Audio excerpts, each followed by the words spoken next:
Hello everyone, फिर से स्वागत है आप सभी का आपके अपने चैनल जीएस बाय शुभा में। कैसे हैं आप सब लोग? मैं आशा करती हूँ आप सभी लोग बहुत ही अच्छे होंगे, एकदम स्वस्थ होंगे। तो चलिए गाइज, अब अपने आज की पॉलिटी की क्लास पर आते हैं। जैसे कि आप लोग जानते हैं, पॉलिटी में जो हम टॉपिक पढ़ रहे हैं उसका नाम है नागरिकता, जिसको हम सिटीजनशिप भी बोलते हैं। तो हमारे इस टॉपिक की आज हमारी ये 9वीं क्लास है। अब तक हमारी 8 क्लासेस कंप्लीट हो चुकी हैं। तो जो हमारे टॉपिक है नागरिकता, ये हमारे भारतीय संविधान के भाग 2 के अंतर्गत आता है। इतनी बात आपको पता ही होगी। ठीक है, तो अब हम रोज की तरह क्या करेंगे, पहले जो हमारी 8 क्लासेस हैं अब तक जो हमने उनमें पढ़ा है, क्या क्या चीज़ें हमने उनके बारे जानी है नागरिकता के बारे में, उस पर एक बार चर्चा करते हैं, फिर अपनी आज की क्लास पर आएंगे। तो सबसे शुरू में हमने ये जाना था कि नागरिकता का अर्थ क्या होता है और उसका महत्व क्या है। ठीक है, फिर उसके बाद हमने जाना था कि जो हमारी नागरिकता है, सिटीजनशिप जो है, उसका संवैधानिक उपबंध क्या है, किस किस प्रकार से है। तो वो हमने कंप्लीट डिटेल में पढ़ लिया था। फिर उसके बाद हमने जाना था कि नागरिकता अधिनियम 1955 जो है वो क्या है और वो किन बातों के बारे में हमको बताता है। ठीक है, फिर उसके बाद हमने क्या पढ़ा था, उसके बाद हमने जाना था कि किसी भी व्यक्ति की नागरिकता कब कब और किस किस प्रकार से समाप्त हो सकती है। ठीक है, फिर उसके बाद हमने ये जाना था कि एकल नागरिकता, जिसको हम सिंगल सिटीजनशिप बोलते हैं, वो क्या होती है, उसके बारे में हमने कंप्लीट पढ़ लिया था। फिर जो हमारा चल रहा था इसमें टॉपिक, सब टॉपिक हमारे नागरिकता वाले टॉपिक में, तो वो हम क्या पढ़ रहे थे, वो हम पढ़ रहे थे कि विदेशी भारतीय नागरिकता क्या होती है। ठीक है गाइज, तो पहले हमने ये जाना था डिटेल में सारा कुछ कि विदेशी भारतीय नागरिकता क्या होती है। ठीक है, तो चलिए अब उसका आगे का हमने उसके बारे में क्या क्या चीज़ें पढ़ ली थी, एक बार उसमें भी रिवाइज करते हैं। फिर आज जो हम इसी के अंदर पढ़ने वाले हैं उस पर आते हैं। तो सबसे पहले हमने क्या जाना था कि विदेशी भारतीय नागरिकता क्या होती है, हमने इसके बारे में सारा कुछ जान लिया था, कंप्लीट कर लिया था। ठीक है, फिर उसके बाद हमने क्या जाना था, उसके बाद हमने जाना था, चलिए उस पर आते हैं। उसके बाद हमने जाना कि जो विदेशी भारतीय नागरिक जो होते हैं, जो कार्ड होल्डर होते हैं, वो क्या होते हैं, उन पर क्या निबंध है, मतलब उनकी व्याख्या किस प्रकार से की जा सकती है, हमने ये जान लिया था। तो अब तक हम इतना पढ़ चुके हैं। तो इसी के अंदर हम आज की क्लास में और क्या पढ़ने वाले हैं उस पर आते हैं। तो आज जो हम पढ़ने वाले हैं, आज हम पढ़ेंगे कि जो विदेशी भारतीय नागरिक होते हैं, जो जिनको कार्ड होल्डर जो होते हैं विदेशी भारतीय नागरिकता के, तो उनको क्या क्या अधिकार प्राप्त होते हैं। तो भारत सरकार उनको क्या क्या अधिकार देती है, उनके लिए क्या क्या चीज़ें प्रोवाइड कराती है। ठीक है, तो हम क्या पढ़ेंगे अब, विदेशी भारतीय नागरिक कार्ड होल्डर को प्राप्त अधिकार। तो उनको, उन लोगों को क्या क्या अधिकार प्राप्त हैं, आज की क्लास में हम इसके बारे में जानेंगे। ठीक है, फिर और साथ में हम क्या जानेंगे, और साथ में हम ये भी जानेंगे कि किस प्रकार से किसी भी, जो भी कोई विदेशी भारतीय नागरिकता कार्ड होल्डर है, उसका कार्ड का परित्याग किस प्रकार से हो सकता है। आज की अब मतलब अभी हम वो भी पढ़ेंगे। तो चलिए पहले हम ये जानते हैं हम कि विदेशी भारतीय नागरिक जो होते हैं, जो कार्ड होल्डर जिनको हम बोलते हैं, तो उनको क्या क्या अधिकार प्राप्त हैं।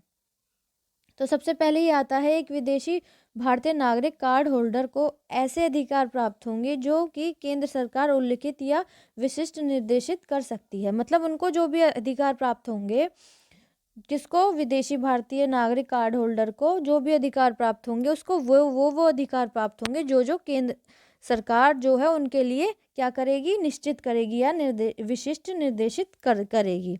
ठीक है, तो जो केंद्र सरकार बोलेगी उनको वो अधिकार ही प्राप्त होंगे।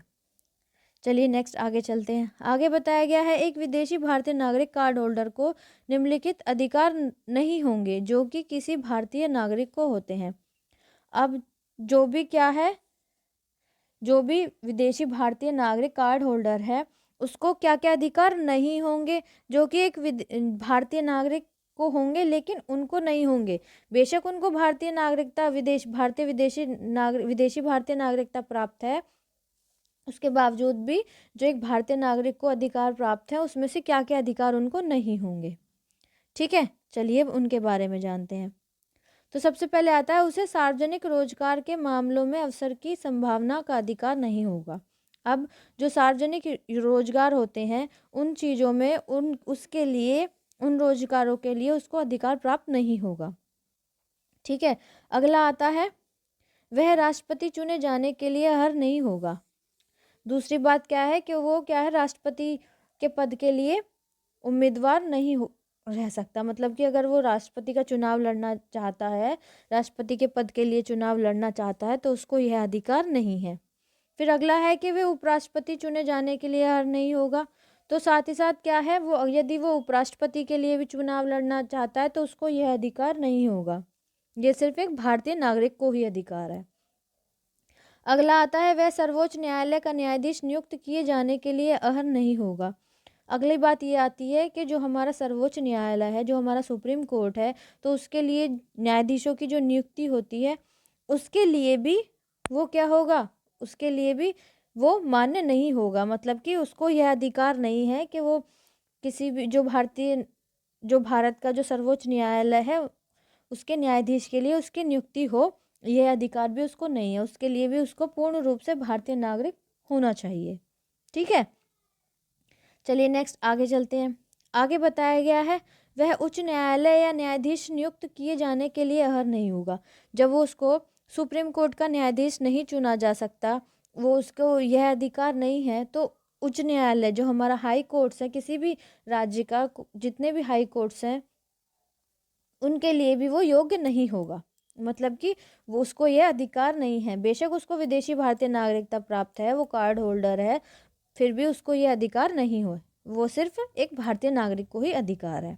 ठीक है, चलिए नेक्स्ट आगे जानते हैं। आगे आता है वह एक मतदाता के रूप में पंजीकृत किए जाने का अधिकारी नहीं होगा। मतलब कि उसको वोट डालने का भी अधिकार नहीं है।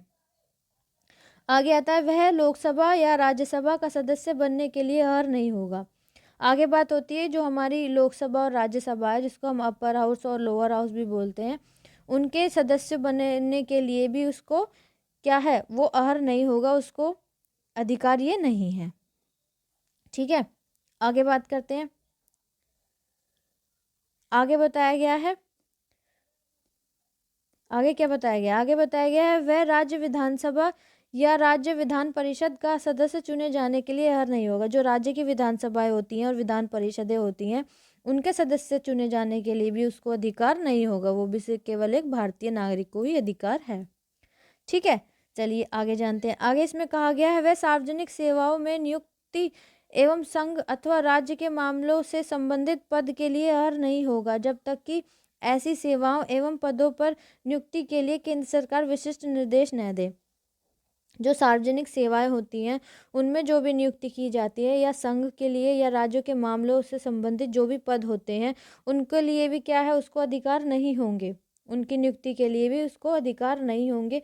वो यदि जो हमारी केंद्र सरकार है कोई निर्देश विशिष्ट करती है, तब क्या है, कोई भी जो विदेशी भारतीय नागरिक कार्ड होल्डर है उसको इन पदों पर नियुक्त किया जा सकता है। अदरवाइज उसको ये अधिकार नहीं होगा। ये केवल एक भारतीय नागरिक का ही अधिकार है।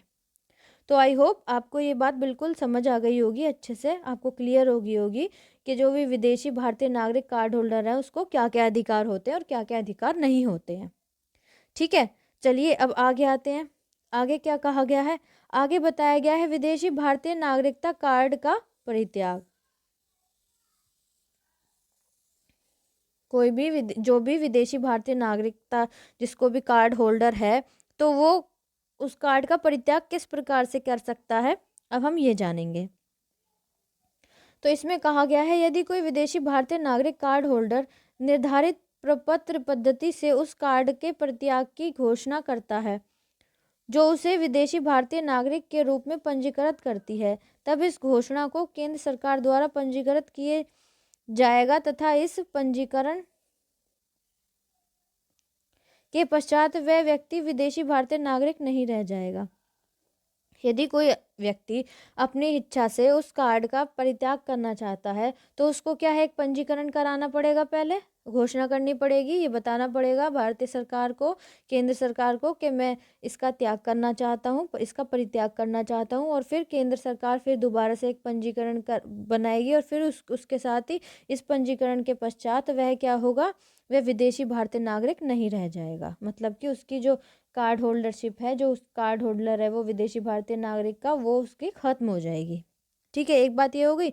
अगली बात क्या है, आगे बताया गया है, जब एक व्यक्ति विदेशी भारतीय नागरिक कार्ड होल्डर नहीं रह जाता है, तब उसका विदेशी मूल की उसकी या का पति या पत्नी जिसने विदेशी भारतीय नागरिक कार्ड प्राप्त किए हैं और उसका नाबालिग बच्चा जो कि विदेशी भारतीय नागरिक के रूप में पंजीकृत है, भारत का विदेशी नागरिक नहीं रह जाएगा। अब ऐसे समझिएगा, यदि कोई व्यक्ति है, ठीक है, या फिर मतलब कि व्यक्ति में चाहे वो आदमी हो चाहे वो औरत हो, मेल हो या फीमेल हो, यदि वो अपनी जो उसके विदेशी भारतीय नागरिक का जो कार्ड होल्डर है, यदि वो उसका परित्याग करना चाहते हैं, वो मतलब पर्टिकुलर वही व्यक्ति उसका क्या करना चाहता है, परित्याग करना चाहता है, तो उसके साथ यदि वो व्यक्ति उसका परित्याग कर देगा ना, तो साथ ही साथ जैसे वो आदमी है तो उसकी वाइफ और उसके बच्चे, जो कि बच्चे क्या हैं, यदि बच्चे नाबालिग हैं, 18 साल से कम है, तो उनकी भी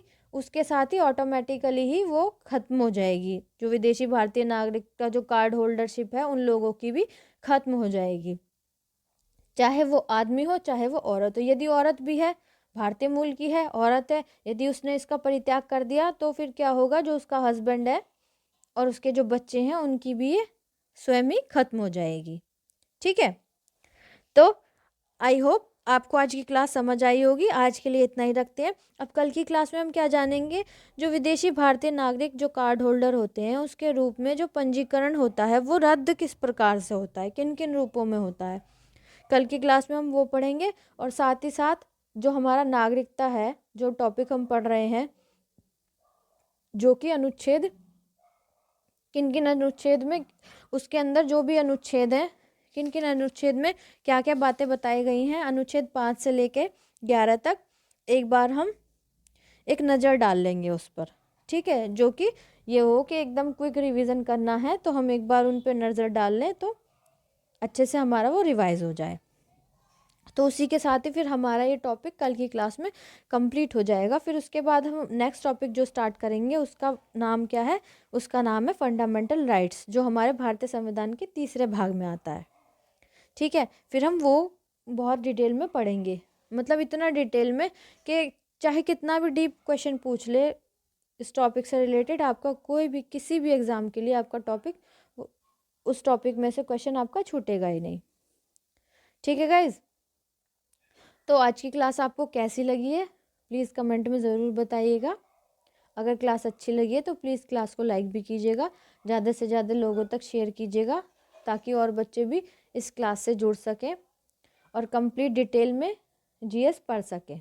अगर आप इस चैनल पर नए हैं तो प्लीज़ चैनल को सब्सक्राइब ज़रूर कीजिएगा और बेल आइकन को भी दबाइएगा, ताकि जब मैं वीडियो अपलोड करूँ तो आप तक नोटिफिकेशन आ जाए।